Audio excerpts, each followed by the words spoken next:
quality of our nation's drinking water has been dominating the headlines, and we've been tracking all the latest developments. Today, environmental activist Erin Brockovich is here to take on a controversial chemical in our water that you have been drinking for more than 50 years. She believes it could be doing more harm than good.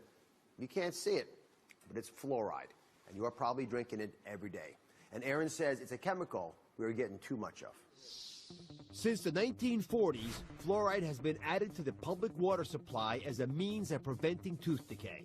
It's a practice endorsed by the American Medical Association, the American Dental Association, and the CDC. Even today, 3 out of 4 Americans drink fluorinated water.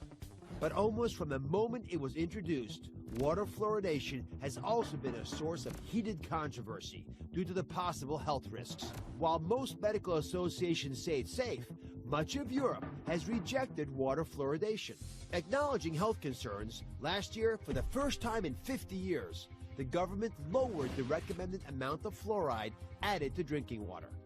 Currently, 44 out of the 50 largest U.S. cities have fluoride in their water, but some cities are opting out.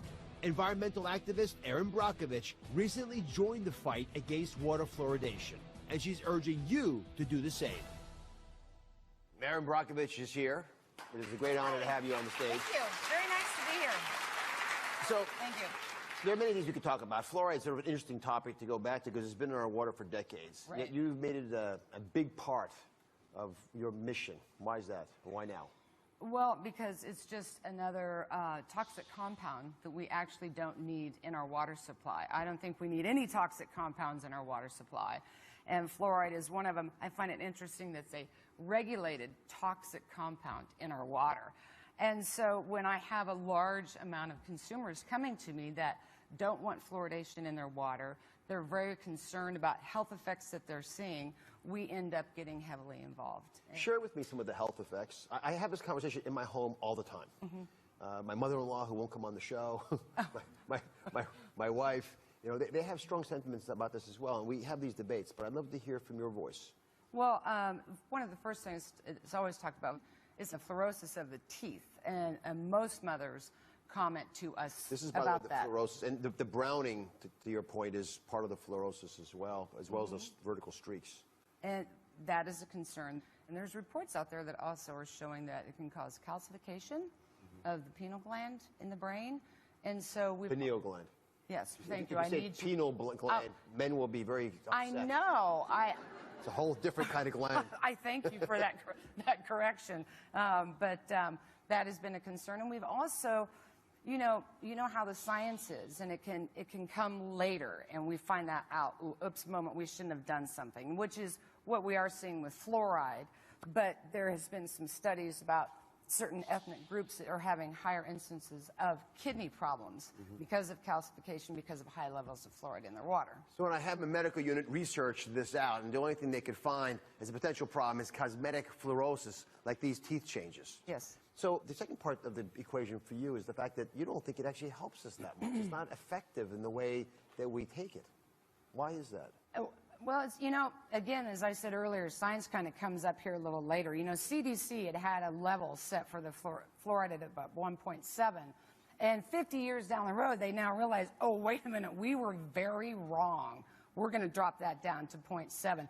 And that's one thing that's of great concern. I think all consumers, I would like an option before you decide what toxic compound for a medicinal purpose you put in my water that you think I need. So if that's the case, and I gather just from having watched you, and I do, and I treasure what you do, you make the arguments that it's the topical fluoride. It's the fluoride on top of the teeth, not in your body so much.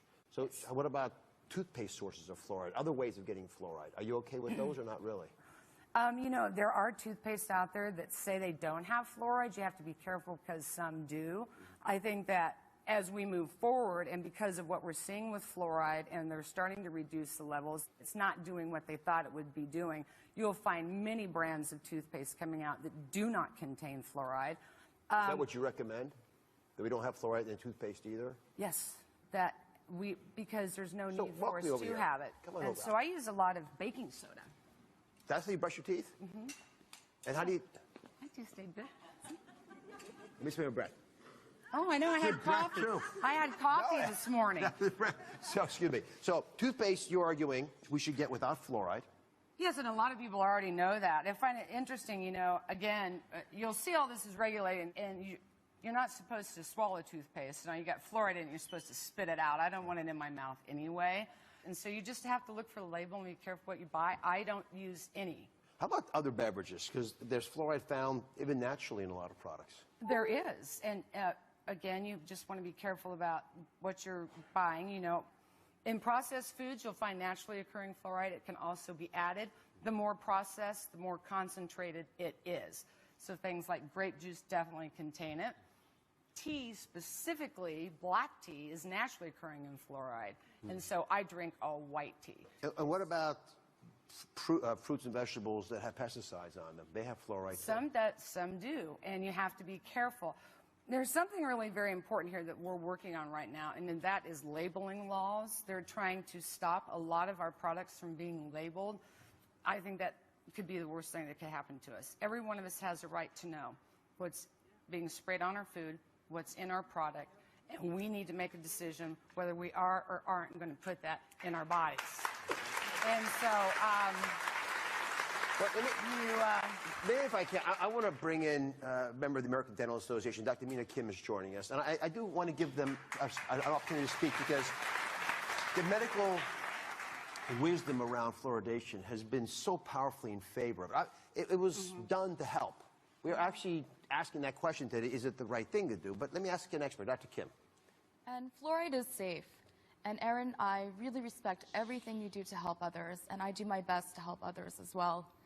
And every day I see issues caused by dental neglect, and I see firsthand how community water fluoridation, it really benefits everyone. Fluoride is shown to reduce cavities by over 25%. Over 125 organizations and the Surgeon General, they recognize the benefits of community water fluoridation. So what's your reaction, Erin? well, my reaction is, and talking to the dentist in all respect, because I love my dentist as well, and we can have all these conversations about food and the toothpaste and stuff. The thing that is most important that we work with, that consumers come to us, is we cannot be using our municipal water supply as a dispensary for any pharmaceutical or medicinal purposes whatsoever. And that if dentists and children need fluoridation, I think that a parent needs to talk to a dentist about that and make a decision and do it by dose, but not to dispense it in our municipal water system. That's the problem that we're having. It is a compound that just has no place in our system. And the parents can make a choice for themselves about what they choose to eat, reading labels, understanding what's in it, and asking their dentist about fluoridation. And that's the one thing that bothers us about fluoride in water, because we're not given a choice whether we want it in there or whether we should or shouldn't be drinking it. It has no place in our public water system. It doesn't. So if I can give everyone one quote. So we reached out to the CDC, and they very quickly wrote back to us, and they said, and this is in part, water fluoridation is recognized by the CDC, and listen to this carefully, as one of the 10 great public health achievements of the 20th century. So I sort of was impressed by how strongly they felt about this. So we've heard, I think, from both sides. And you guys obviously aren't going to agree. No, that's perfectly okay. I never have any. I'm used to that. But I wanted to say one thing, and you touched on it earlier. I think you guys are getting a little closer. And what I do like is that the federal government lowered the recommended levels of fluoride that they want to have in our water supply by almost half last year. So it allows most people, I think, in the country to feel the amount of fluoride that we're getting is closer to what purists like Erin might desire, but still within the range that the American Dental Association, CDC, and many medical groups are supportive of. And that makes me feel good about this. But there's still a lot of folks out there who don't want to have fluoride in their food, or at least want to control and know about it. So up next, what are you going to do if you're still worried about too much fluoride?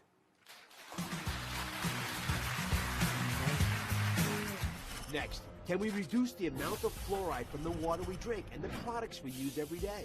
Is it possible to live with less fluoride? Erin's advice on what you need to do to avoid overexposure. Informing yourself about what will remove contaminants.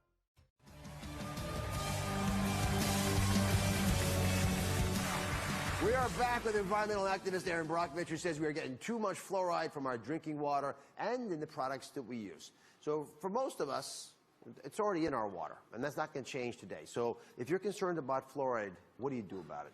Water filtrations is one of the best things that you can do. And again, they've reduced the amount in our water, but a lot of people still have.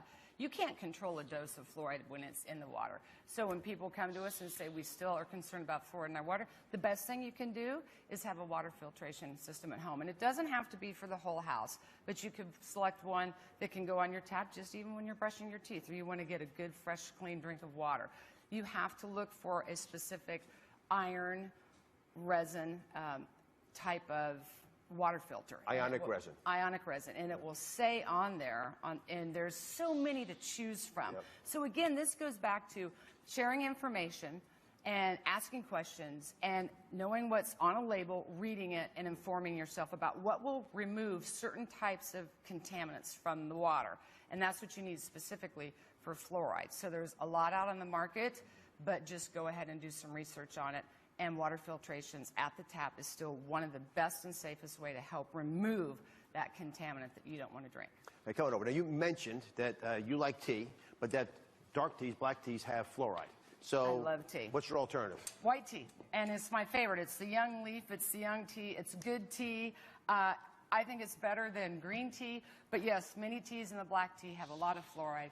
And a lot of times it's a big naturally occurring issue for us. And I've chosen white tea. And it's really good. So it's called oolong tea in our house, but it's the same thing. It's not oxidized. It's brand new leaves, so it brings a lot of other nutrient benefits as well. It does. Come on over. I want to talk about something favorite. that I do want to emphasize for the moms out there who are still debating this fluoride issue. Yes. So I have my medical unit. These are very gifted folks, cull through all the literature. The most important message I can give you today, everybody, is that if you've got a child under the age of 8, you've got to be careful about how they're using their toothpaste. That causes those stains we showed earlier, the fluorosis. And so under age 8, you can use a pea size, about that much. Can you all see that?